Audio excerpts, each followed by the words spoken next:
Hello guys, कैसे हो आप सब लोग। मैं बहुत अच्छा हूँ और उम्मीद करता हूँ आप सब भी मेरी तरह बहुत अच्छे ही होंगे। तो चलिए आज का टॉपिक स्टार्ट करते हैं। आज हम लोग पढ़ेंगे कंपाउंड इंटरेस्ट का ट्री मेथड। कंपाउंड इंटरेस्ट में मोस्टली जितने भी क्वेश्चंस होंगे वो सारे इसी ट्री मेथड से सॉल्व होंगे। तो चलो आपको समझाता हूँ क्या होता है ट्री मेथड, कैसे होता है और कैसे क्वेश्चंस को कुछ ही सेकंड्स में सॉल्व करेंगे हम। देखो, ये 10% का फ्रैक्शन में पता है क्या होता है, 1/10। मैंने आपको परसेंटेज जब पढ़ाया था तो सारे फ्रैक्शंस आपको बताए थे कि ये फ्रैक्शंस बहुत इंपॉर्टेंट है और ये फ्रैक्शंस सबको याद रहने ही रहने चाहिए। फ्रैक्शंस पता है, बेस पता है, तभी आप क्वेश्चन को जल्दी कर पाओगे। देखो 10% है 1/10। तो जो हम ट्री मेथड यूज करते हैं ना, ये मोस्टली जितने भी क्वेश्चन आते हैं ना एग्जाम में वो 2 साल 3 साल के आते हैं। तो ज्यादातर 3 साल के आते हैं, तो ट्री मेथड हम 3 साल में समझ के चलते हैं। सबसे पहले जो भी परसेंटेज है उससे उसका हमें फ्रैक्शन पता होना चाहिए। 10% का फ्रैक्शन होता है 1/10। तो अब देखो, जो ये डिनोमिनेटर में आ गया ना, इसका क्यूब लिख दो आप सबसे पहले। तो 10 का क्यूब कितना होगा, 1000 होगा। ट्री मेथड में हमें क्या करना होगा, जैसे मान लेते हैं कि ये जो 1000 है ये प्रिंसिपल है, तो पहले साल पे इस 1000 रुपए पे कितना कंपाउंड इंटरेस्ट, कितना चक्रवृद्धि ब्याज लगेगा वो निकालना है। तो वो कैसे निकलेगा, 1000 को 1/10 से मल्टीप्लाई कर देंगे तो वो निकल जाएगा। तो वो आ गया आपका 100। मतलब ये आपका पहले साल का इंटरेस्ट आ गया। अब चलते हैं सेकंड ईयर के लिए। कंपाउंड इंटरेस्ट में क्या होता है, जो प्रिंसिपल था उस पर तो इंटरेस्ट मिलता ही मिलता है, उसके बाद जो उस पर इंटरेस्ट मिला होता है पहले साल में, उस पर भी इंटरेस्ट लेना पड़ता है सेकंड ईयर के लिए। तो अब इसका 1/10 कितना होगा, 100 ही होगा सेम। और इसका 1/10 कितना होगा, 10 होगा। ये पहले साल का निकल गया है, दूसरे साल का निकल गया। ऐसे ही तीसरे साल का निकालते हैं। इसका 1/10 100, इसका 1/10 10, इसका 1/10 10, इसका 1/10 1। देखो ये होता है ट्री मेथड। कोई भी कितना भी परसेंटेज हो, रेट ऑफ इंटरेस्ट हो, हम हर एक में ये लगा सकते हैं और इससे हमारे क्वेश्चन जल्दी सॉल्व होंगे, इजीली सॉल्व होंगे। अब ये तो मैंने आपको तरीका बता दिया कि ट्री कैसे बना। अब एक और जुगाड़ बता देता हूँ शॉर्ट टाइप का, कि उसमें आपको एक क्यूब व्यूब कुछ इतना वो झंझट नहीं रहेगा। देखो कैसे बनेगा वो आपका। सबसे पहले तो यहाँ पे 1 लिख दो। 1 लिखने के बाद ऊपर लिखो, जो ये डिनोमिनेटर में था ना वो लिखो, एक और बार उसके ऊपर लिखो और एक बार यहां लिख दो। मतलब आप समझ लो कि हमें 7 शेप, समझ लो कि 7 शेप बनानी है। ये 1 लिखा, उसके बाद जो डिनोमिनेटर में था, फिर जो डिनोमिनेटर में था, फिर जो डिनोमिनेटर था, ऐसे 7 शेप बना के। अब जो ये लिखा है ना, इनका स्क्वायर लिखो ऐसे इसी शेप में। और अब जो ये लिखा है, इसके मतलब जो ये लिखा था, इसको 10 से मल्टीप्लाई करके लिख दो। ये बन गया आपका ट्री। चीज तो दोनों एक ही है, जैसे भी आपको समझ आया वैसे कर लो। किसी बच्चे को ऐसे ज्यादा इजीली समझ आता है, किसी को ऐसे ज्यादा इजीली समझ आता है। तो आपको जो तरीका बेटर लगे आप वैसे समझ लो इसको। अब इसी तरीके से जैसे हमने 10% का निकाला, हम किसी भी परसेंट का निकाल सकते हैं। हम अब 20% का एक बार निकाल के देखते हैं। कोई भी परसेंट हो, 20 हो, 14 होल 2/7 हो, 16 होल 2/3 हो, 37 होल 1/2 हो, कुछ भी हो आप निकाल सकते हो उसका। तो एक बार चलो 20% का निकाल के देखते हैं क्या होगा। ये देखो, 20% का फ्रैक्शन होता है 1/5, ये हम सबको पता है। तो वही 5 का क्यूब कितना होगा भाई, 5 का क्यूब होगा 125। अब इसको 1/5 करेंगे, 25 25 25, 5 5 5 1। लो भाई, बन गया आपका ट्री। देखो अब ये देखो, जो ये चीज है ना, जो ये 25 है, ये इस पे पहले साल का कंपाउंड इंटरेस्ट है। अब जो ये टोटल है 25 + 5, ये इस पे दूसरे साल का कंपाउंड इंटरेस्ट है। कैसे है दूसरे साल का कंपाउंड इंटरेस्ट, एक तो दूसरे साल में इस पे तो लगेगा ही लगेगा, उसके साथ साथ इस पे भी लगेगा। फिर जो ये पूरा है, ये तीसरे साल का कंपाउंड इंटरेस्ट है। तीसरे साल में इस पे भी लगेगा, जो ये लग गया, फिर इस पे लगेगा, ये आ गया, फिर इस पे लगेगा, ये आ गया, फिर इस पे लगेगा, ये आ गया। देखो क्वेश्चंस देखते हैं उस टाइप के जो क्वेश्चंस आते हैं, क्या क्या आ सकता है उसमें। देखो सबसे पहले क्वेश्चन देखते हैं, difference between CI and SI on a certain sum for 3 years at 10% rate of interest is ₹93, find the sum. मतलब अगर 10% रेट ऑफ इंटरेस्ट है और 3 साल के लिए हम लेते हैं, तो जो कंपाउंड इंटरेस्ट और जो सिंपल इंटरेस्ट था उनमें ₹93 का डिफरेंस था, तो सम बताना है।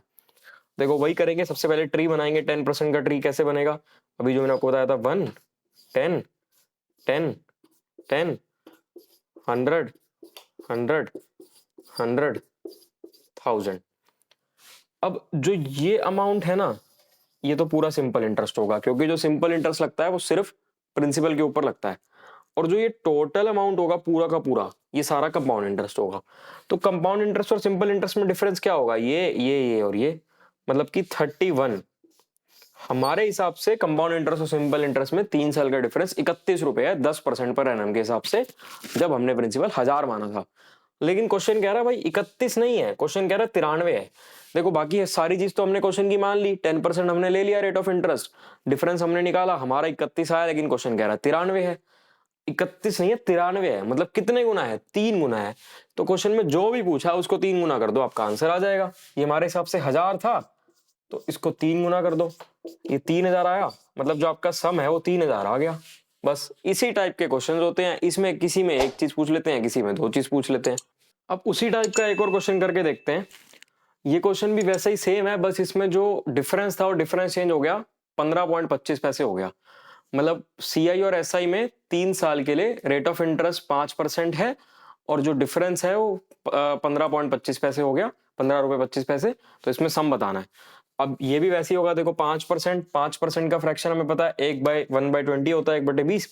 तो उसका हम ट्री बना लेते हैं, ये 1 आ गया, 20 आ गया, 20 आ गया, यहाँ भी 20। ये ट्री तो मैंने आपको बता ही दिया है कैसे बनाना है, ऐसे ही आपका ट्री बन जाएगा।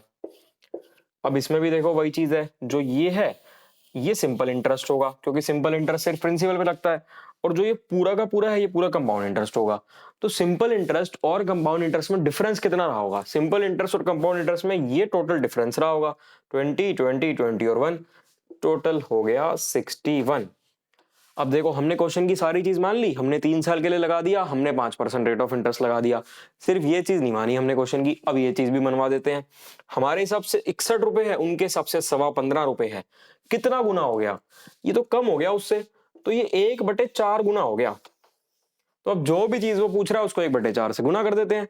वो सम पूछ रहा था, हमारे हिसाब से सम 8000 था, लेकिन हमने तो 1/4 से गुना करना है, तो जो सम आ जाएगा वो 2000 आ जाएगा। 8 को जब 1/4 से गुना करेंगे तो 2000 होता है। ये आ गया आपका आंसर। इस क्वेश्चन में रेट ऑफ इंटरेस्ट है 16 होल 2/3%, और इसमें थोड़ा सा चेंज हो गया। इसमें कह रहा है कि जो थर्ड ईयर का कंपाउंड इंटरेस्ट था वो 98 रुपीज था। अब बताओ क्या प्रिंसिपल है और क्या अमाउंट है। देखो इसमें भी वैसे ही होगा, सिमिलर जैसे पहले करते हैं। सबसे पहले तो जो ये फ्रैक्शन है ना, ये जो परसेंटेज है इसका हमें फ्रैक्शन पता होना चाहिए, ये 1/6 होता है। अब हम टेबल बना लेंगे, टेबल हमने बनाना सीख ही लिया, ट्री ट्री बना लेंगे। ये बन गया जी आपका ट्री, ये मैंने आपको सबसे पहले सिखाया है, फिर भी किसी को कोई भी डाउट हो आप कमेंट कर देना, मैं आपको बता दूंगा। अब इसमें ये कह रहा है थर्ड ईयर का सीआई इसने दे रखा है। सबसे पहले तो देखो हमने इसकी सारी बात मान ली, सारी बात इसमें मनवानी ही नहीं, इसमें सिर्फ ये बात मनवानी थी कि रेट ऑफ इंटरेस्ट 16 सही 2/3% है, वो हमने लगा दिया, 3 साल के लिए हमने लगा दिया। अब ये देखते हैं थर्ड ईयर का हमारे हिसाब से जो कंपाउंड इंटरेस्ट है वो ये है 36 + 6 + 6 + 1, ये हो जाएगा 49। अब हमारे हिसाब से तो जो थर्ड ईयर का कंपाउंड इंटरेस्ट है 49 है, लेकिन क्वेश्चन के हिसाब से 98 है। तो अब ये चीज मनवानी पड़ेगी, कितने गुना है, 2 गुना है। तो बस जो भी पूछ रहा है उसको 2 गुना कर दो।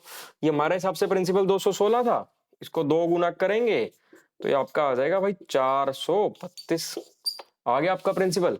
अब अमाउंट बताना है, अब अमाउंट निकालो, इस सब को ऐड करो तो आपका कितना आ रहा है, आपका आ रहा है 343। ये हमारे हिसाब से है, लेकिन हमें उसके हिसाब से बताने के लिए 2 से मल्टीप्लाई करना था, 2 गुना करना था।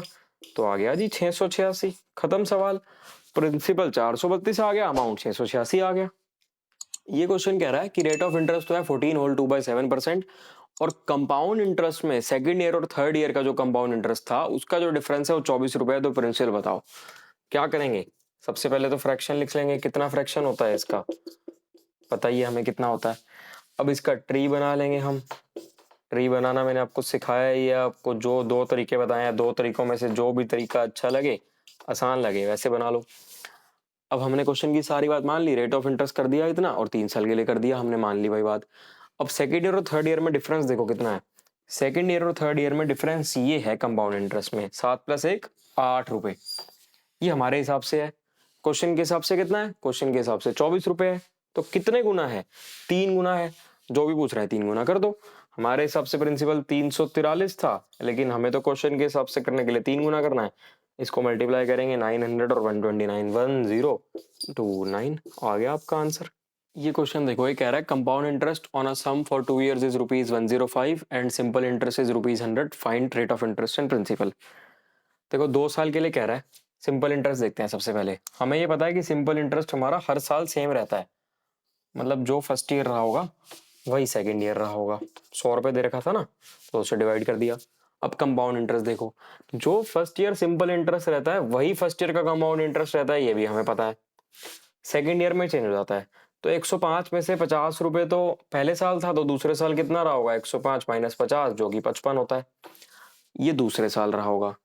अब इस 55 को मैं ऐसे भी तो लिख सकता हूँ, 50 प्लस 5 लिख सकता हूँ ना, बिल्कुल। अब इसमें क्या हो रहा है देखो, ये जो 50 प्लस 5 है, मतलब ये 50 पहले साल का था, दूसरे साल का 50 प्लस 5 है। ये 50 तो रहना ही था, क्योंकि जितना फर्स्ट ईयर रहा वो तो रहेगा ही रहेगा, वो प्रिंसिपल पे है। और जो ये 5 एक्स्ट्रा है ना, वो जो ये 5 रुपए मिला है ना इंटरेस्ट, वो इस 50 रुपए में मिला है हमें इंटरेस्ट। मतलब जो ये 50 रुपए इंटरेस्ट मिला था, वो तो जितना भी एक प्रिंसिपल रहा होगा हमारा, उस प्रिंसिपल में मिला था ये 50 रुपए। और जो ये 5 रुपए एक्स्ट्रा मिला वो इस इंटरेस्ट पे मिला। तो रेट ऑफ इंटरेस्ट निकाल लो। 5 रुपए मिला 50 रुपए पे, रेट ऑफ इंटरेस्ट निकालने के लिए 100 से मल्टीप्लाई कर देंगे। लो जी, आ गया 10%। 10% आ गया रेट ऑफ इंटरेस्ट, एक पार्ट हो गया हमारा सॉल्व। अब 10% रेट ऑफ इंटरेस्ट तो आ गया हमारा, लेकिन अब प्रिंसिपल रह गया, प्रिंसिपल भी निकल जाएगा जब रेट ऑफ इंटरेस्ट पता चल गया। तो रेट ऑफ इंटरेस्ट 10% मिल गया, और जो सिंपल इंटरेस्ट था वो 50 मिल रहा था हमें। तो प्रिंसिपल कैसे निकालेंगे? जब 10% 50 है तो 100% कितना होगा? 100% 500 होगा। तो प्रिंसिपल 500, खत्म हो गया सवाल। Principal 500, rate of interest 10%। अगर आपको हमारी ये वीडियो अच्छी लगी हो तो हमारी वीडियो को लाइक करें, चैनल को सब्सक्राइब करें, अपने फ्रेंड्स के साथ शेयर करें और हमारे चैनल के साथ जुड़े रहें। और हाँ, कमेंट करना ना भूलें। Thank you.